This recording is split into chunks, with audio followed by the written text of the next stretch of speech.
जय हिंद दोस्तों, मेरा नाम है अमित और बात करूंगा आज आपका चहेता टॉपिक जैक पेरकम के एटीपी के बारे में। हमने कहां तक पढ़ लिया था उसके बारे में बात कर ले रहे हैं। पहले देखिए हमने कहां तक पढ़ लिया था। हमने शोषण के बारे में पढ़ लिया था। शोषण में हमने एक एटीपी अणु बनाया था जिसका नाम जो था ऊर्जा के नाम से मैंने दिया था। ठीक है, वो ऊर्जा बनाई थी। वो ऊर्जा किस तरीके से बनी थी उस ऊर्जा को पहले पढ़ेंगे। ठीक है मेरे दोस्त, उस को देखते हैं। पहले देखिए होता क्या है कि हमने ग्लूकोज बनाया था। ग्लूकोज हम तो जान चुके हैं ग्लूकोज क्या होता है। अगर आपने पहले वाली वीडियो नहीं देखी है तो उसे आप पहले देख लीजिए, ठीक है, फिर बाद में इस वीडियो पे आइए। तो ग्लूकोज जब हमने बनाया, ग्लूकोज को हमने एक अणु लिया था, उसमें हमने ग्लाइकोलाइसिस साइकिल भी कराई थी, जो कि किसमें होती थी, ये पूरी साइटोप्लाज्म में। आपको समझ में आया साइटोप्लाज्म क्या था, उस चीज को समझते हैं।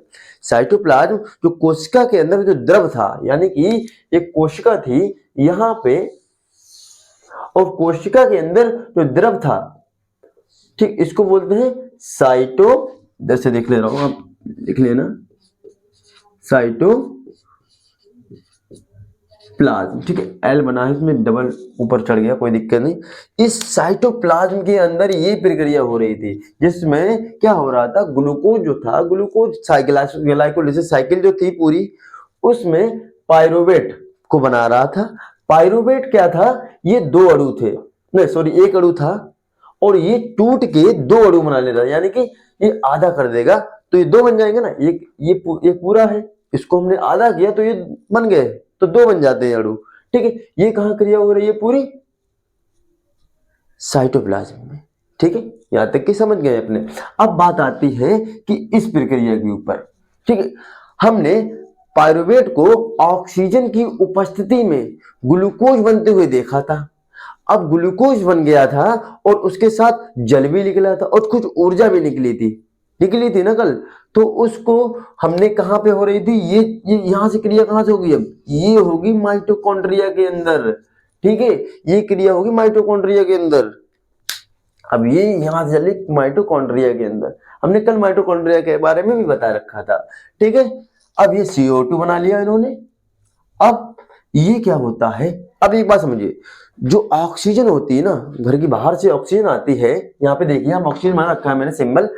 ऑक्सीजन जो बाहरी होती है वो एक डायरेक्टली नहीं जुड़ती है, हाइड्रोजन से डायरेक्ट नहीं जुड़ती है। इसका कुछ रीजन होता है, जब वो जुड़ता है तो कुछ ऊर्जा छोड़ता है, तब ये जल बनता है।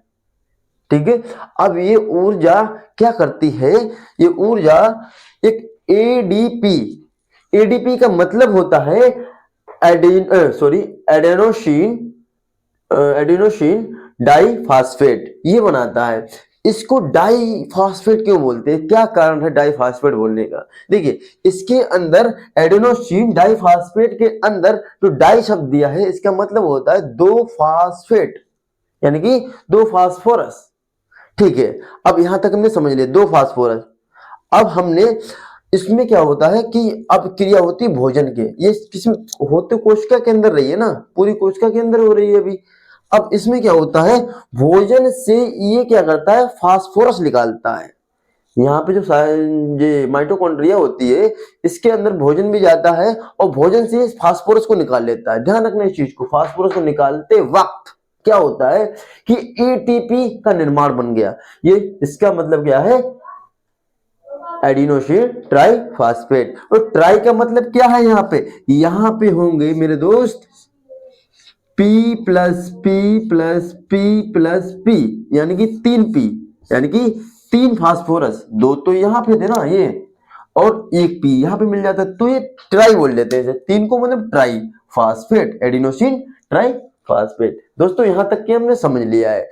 अब एक मेन पॉइंट आता है, आपके क्वेश्चन पूछ लिए जाएंगे कि एटीपी का रोल क्या होता है कोशिका के अंदर। ये ऊर्जा प्रदान करती है। ठीक है, इसको ध्यान रखना आप, ये ऊर्जा प्रदान करती है।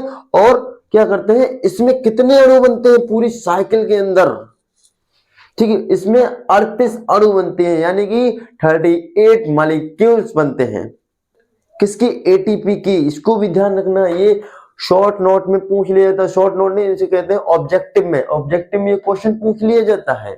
ठीक है मेरे दोस्त, अब हमने यहां तक बना लिए। अब एक क्वेश्चन उठता है कि ये क्रिया जो होती है ये यहां तक, पायरूवेट तक, ये किसके अंदर होती है? साइटोप्लाज्म के अंदर, इतना ध्यान रखना। और यहां से जो क्रिया चलती है वो होती है माइटोकॉन्ड्रिया के अंदर, ये भी बात याद रखना, ये क्वेश्चन पूछ लिए जाते हैं, ठीक है। अब बात करते हैं कि एटीपी में कितने फास्फोरस होते हैं। आप बताएंगे कि पीपीपी यानी कि ट्राई यानी कि 3 फास्फोरस। अब फास्फोरस होता क्या है, आपको ये चीज बता दें। फास्फोरस जो आप देखते होंगे हड्डियों में भी, हमारी हड्डियों में भी फास्फोरस पाया जाता है, ठीक है। ये पूरी क्रिया को ये यहाँ से सॉरी, यहाँ जो क्रिया दिखाई है मैंने, मैं यहाँ पे दिखाऊंगा आपके लिए फोटो, ठीक है। इस क्रिया को भी देखिए यहाँ, ठीक है, क्या होता है इस क्रिया के अंदर। मेरे दोस्त एक और बात कहूंगा कि अगर कभी भी किसी के साथ, तो या कोई भी गरीब हो या कोई भी बड़ा आदमी हो, बड़ा आदमी तो नहीं मतलब कह सकता हूँ, गरीब ही हो, उसके साथ निभाना। क्यों कहना चाहूंगा कि तुम्हारी वो जिंदगी किसकी जो किसी दूसरे के काम ना आई, ठीक है मेरे दोस्त। तो मैंने आज एक दूसरे बड़े मतलब बुजुर्ग आदमी को देखा था, तो मेरे दोस्त आपसे इतना ही कहूंगा कि साथ निभाना किसी का साथ निभाना साथिया वाला नहीं, साथ निभाना किसी का, ठीक। छोटे लोगों का या बड़े लोगों का हमेशा तहजीब से यानी कि बड़ा लहजे से बात करना मेरे दोस्त, ठीक है। पढ़ाई का मतलब ये नहीं होता है सिर्फ कि हमने सिर्फ किताबों को रटा है, हमें उस पढ़ाई का मतलब ये भी होता है मेरे दोस्त कि आप कितना यूज करते हैं अपनी जिंदगी में, उस पढ़ाई को कितना यूज करते हैं, उस पढ़ाई को कितना यूज करते हैं अपनी जिंदगी के अंदर, ठीक है मेरे दोस्त। तो हमेशा किसी के मतलब मजाक मत बनाना किसी की भी। वो कोई विकलांग होता है, कोई तोतला होता है, उसका हमेशा मजाक बनाना ये बहुत ही गलत चीजें होती हैं।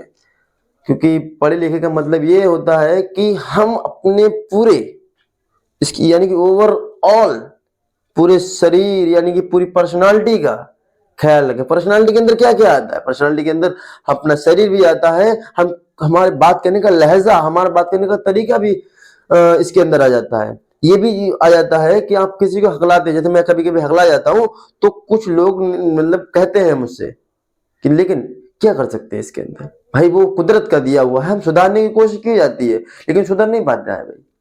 बहुत कोशिश करने के बावजूद भी ये चीजें कम तो की जा सकती हैं भाई, लेकिन हो नहीं पाता है पूरा।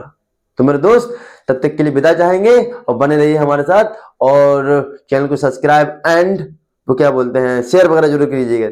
Till the time, thank you so much.